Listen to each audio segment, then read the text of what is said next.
kitties, we're gonna learn how to deadlift today using a barbell. Because you know, this is why. Okay, we're starting with conventional barbell deadlifts. So I just added some plates on here so you can get used to what the actual depth is when you're doing these when you start adding weight. A deadlift is different from a squat in that it's very hip dominant, whereas a squat is knee dominant. So what that means is when I'm doing a squat, my knees are gonna surpass or get to at least this 90-degree angle that it makes before I come back up. A deadlift is all about this hinge. So we're still gonna keep the knees bent, but my hips are gonna stay higher than my knees, and then my hips are gonna hinge forward to come up. So I'm gonna show you how we're gonna set up for that. When we're setting up for our deadlift, we want our feet about shoulder width apart, and I'm gonna be grabbing on the outside of the bar. So this is what it looks like when I'm walking up to the bar. I'm gonna be grabbing shoulder width apart right here, overhand grip.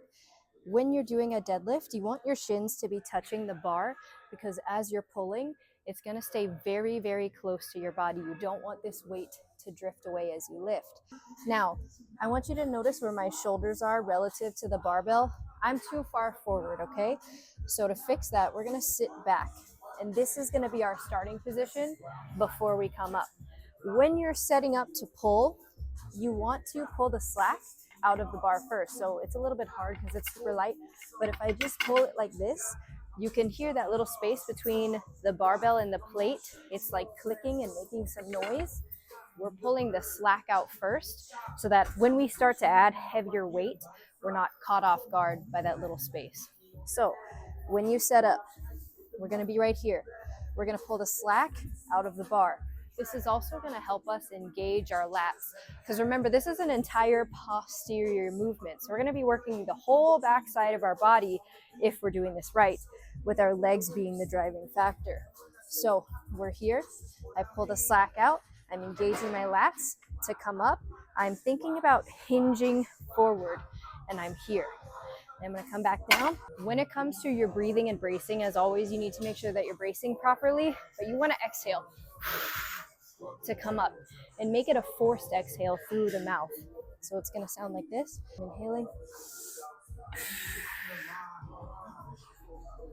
Establishing and setting up a rhythm for your deadlifts is going to help so much. So if you think of yourself as a machine where you're doing the same things over and over again so that it's a refined process and then it becomes muscle memory, it's just going to help you get that rhythm so that you're maintaining your form, especially when you're tired. So if I'm setting up, I'm sitting back, I'm pulling the slack out, hinging forward, come down. So notice how I'm seated up over the barbell. I'm going to sit back, pull the slack, exhale, come up. Same thing, I'm just gonna reset.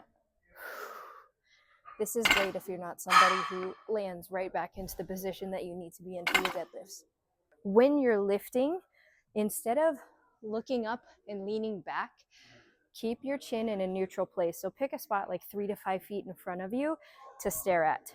When you lean back, you're putting a lot of tension on your neck, and then it can turn into all a lower back movement. So we want to stay neutral.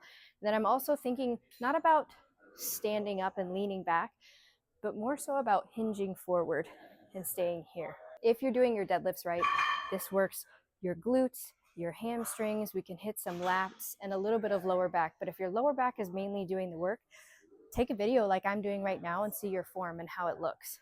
I want my back to remain relatively neutral. So what that means is it's just kind of a straight line. And I say kind of because the spine has a natural S shape, a little bit of curvature, but we don't want to be here where we're overarching, and we also don't want to be here. To minimize injury, we're going to aim for a neutral back. So if this is something that you're learning for the first time, what I want you to do is take the time to learn the technical skill, because this is a lot of stuff going on, and do 3 sets of 10 just focusing on your form. You can add a little bit of weight if you want to, but take a video, check in with yourself, go through that rhythmic process of getting it all down and making sure you have all of your key points down before coming up, getting your breathing and your bracing down. And remember, you're starting at a dead stop. It's a dead lift, which means the weight is not moving. So what you don't want to do is when you're here, you let the weight bounce to come back up. We're going to come all the way down so that weight is no longer moving. It's dead before we come up and pull.